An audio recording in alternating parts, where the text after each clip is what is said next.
और the seeker जिले की दातारामगढ़ विधानसभा सीट पर एक बार फिर कांग्रेस ने फतेह हासिल की है इस विधानसभा चुनाव में और बीजेपी का कमल आज तक यहां नहीं खिलने दिया है। सबसे लंबे समय तक कांग्रेस ने इस सीट को अपना कब्जे में रखा है। 2023 में दातारामगढ़ से दूसरी बार वीरेंद्र सिंह कांग्रेस के विधायक बने हैं। वीरेंद्र सिंह के पिता कांग्रेस के वरिष्ठ नेता और पूर्व कांग्रेस प्रदेश अध्यक्ष और मंत्री भी रहे चौधरी नारायण सिंह दातारामगढ़ विधानसभा से 7 बार चुनाव जीते थे। दाताराम की जनता ने वीरेंद्र सिंह को विधायक चुना है, तो वीरेंद्र सिंह भी अब क्षेत्र की मूलभूत समस्याओं को लेकर अपनी गंभीरता दिखा रहे हैं। हालांकि अब उनकी सरकार नहीं है।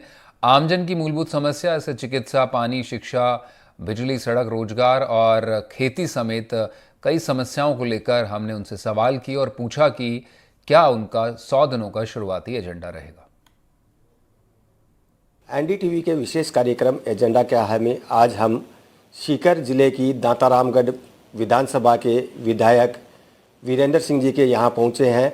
हम उनसे जानेंगे कि उनका आगामी एजेंडा क्या है, उनकी आगे जो है अपने क्षेत्र के विकास को लेकर के क्या प्राथमिकताएं रहेंगे, क्या जो है अपने क्षेत्र में विकास कराएंगे, उनके बारे में हम उनसे चर्चा करके जानेंगे कि उनका आगामी एजेंडा क्या है। जी सर, बताइए। सबसे पहले मैं दातारामगढ़ की जनता का आभार प्रकट करता हूं कि उन्होंने मुझ पर फिर भरोसा जताया और उन्होंने फिर ये साबित किया कि दाताराम की जनता विकास के कामों को ज़्यादा तरजीह देती है और फिर उन्होंने हमारे विकास कामों पे जो लगातार मोहर लगाते आए हैं और फिर जो उन्होंने मोहर लगाई, उनका मैं धन्यवाद देता हूं, उनका आभार प्रकट करता हूं। ये दातारामगढ़ जो सीट थी, चुनाव था, उसमें निश्चित रूप से पूरे राजस्थान और हिंदुस्तान की नज़रें गड़ी हुई थी। यहाँ ये लग रहा था कि आज 80 से लेकर जब तक बीजेपी की स्थापना हुई है, दातारामगढ़ में कभी भी भाजपा जीत नहीं पाई। इसलिए उन्होंने इसको सीट को 1 नंबर पे सीट उन्होंने चुनौती के रूप में भाजपा ने लिया। मैं वो किस तरीके से उनका चुनाव लड़ने का तरीका जनता को मालूम है, आप लोगों को मालूम है। मेरा एकमात्र वहाँ एजेंडा था, मैं वहाँ चुनाव मैदान में गया तो मैं सिर्फ मेरे विकास कामों के दम पर, भाईचारे के दम पर और जो मैंने दलगत राजनीति से ऊपर उठकर जो काम किया उस हिसाब से मैं चुनाव मैदान में था। उसके अलावा मैंने किसी भी तरह का इशू, ना जाति पे ना धर्म पे मैंने कोई बात नहीं बोली, न मैंने कोई भुनाने की कोशिश की। मेरे जो विकास काम मैंने किए तो वही मुझे भरोसा था कि मुझे जनता वापस चुनेगी। इसके लिए मैं उनका धन्यवाद देता हूँ। और जो हमारे विकास कार्य हुए हैं दातारामगढ़ में, तो यही चाहूँगा कि अभी हमें आगे की प्लानिंग की बजाय मैं ये सोच रहा हूँ कि जो हमारे जितने भी विकास कार्य मैंने कराए इन 5 साल के अंदर, जैसे एडीजे कोर्ट तो एडीजे कोर्ट में कल मैं उधर निकला तो बहुत सारी वहाँ भीड़ थी, बहुत सारी गाड़ियाँ खड़ी थी। तो मैंने पूछा इतनी ज़्यादा आज कैसे? वो इसलिए कि हमारी पेंडेंसी बहुत थी। सीकर में एडीजे कोर्ट था, तारीख पे तारीख पड़ती थी। वो दातारामगढ़ में एडीजे कोर्ट खुलने से लोगों को बड़ी राहत हुई है उससे। और मैं चाहूँगा सरकार अब इसमें कि इस कोर्ट को अपर ग्रेड करे थोड़ा। और हमारी कॉलेज जहाँ तक लोगों की समस्या थी, सरकारी कॉलेज की, गर्ल्स कॉलेज विशेष रूप से महिला शिक्षा की बहुत बड़ी आवश्यकता थी सरकारी कॉलेज की, वो हमारा काम चल रहा है। कॉलेज 2-3 साल से चालू है और बिल्डिंग उसकी बन के 2-3 महीने में लगभग तैयार हो जाएगी। तो हमारे यहाँ पे सड़कों की, चिकित्सा की, स्कूलों की, higher secondary, senior secondary school हैं, सीनियर सेकेंडरी स्कूल हैं जितने भी हैं राजस्थान में, मेरे ख्याल से काफ़ी संख्या में हमारे दातारामगढ़ क्षेत्र में है।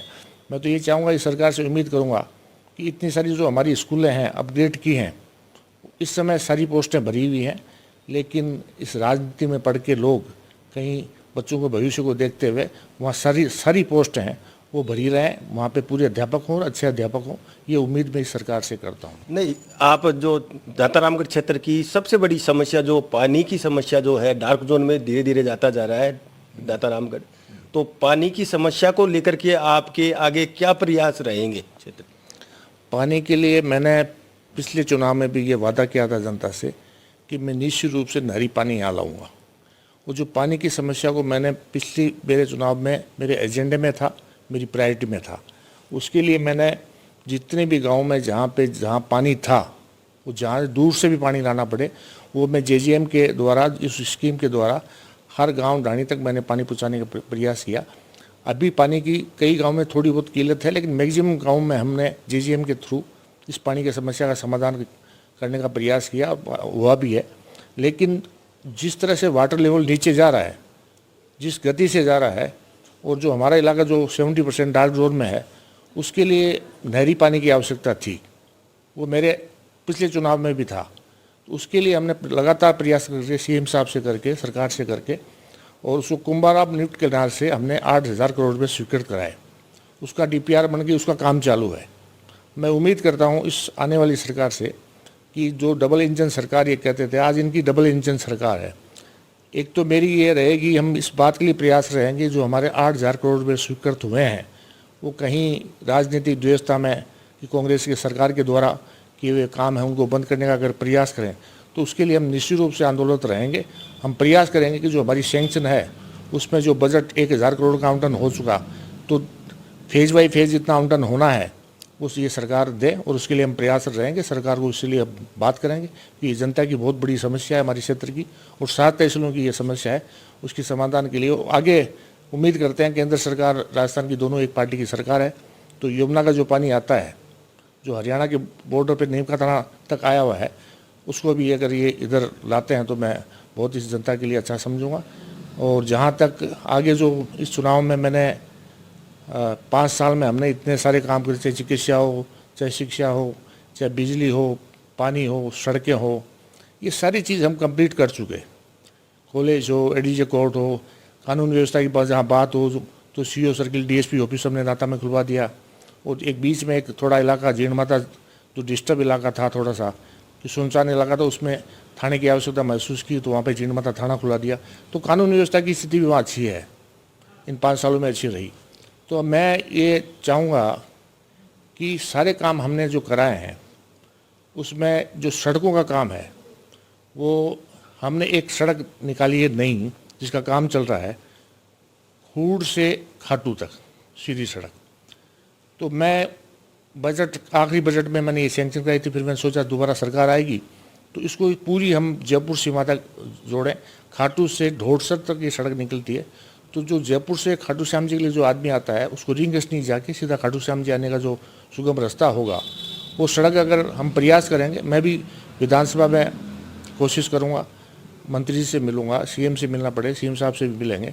ये जयपुर से एक तरफ से आने वाले ट्रैफिक के लिए तो एक तो रिंगस का लोड कम हो जाएगा, एक जो 20 किलोमीटर की दूरी पड़ती है वो कम होगी, उससे एक ट्रैफिक का दबाव कम रहेगा, दूसरा लोगों के लिए 20 किलोमीटर कम पड़ेगा। इसलिए मैं इसके लिए प्रयासरत रहूँगा।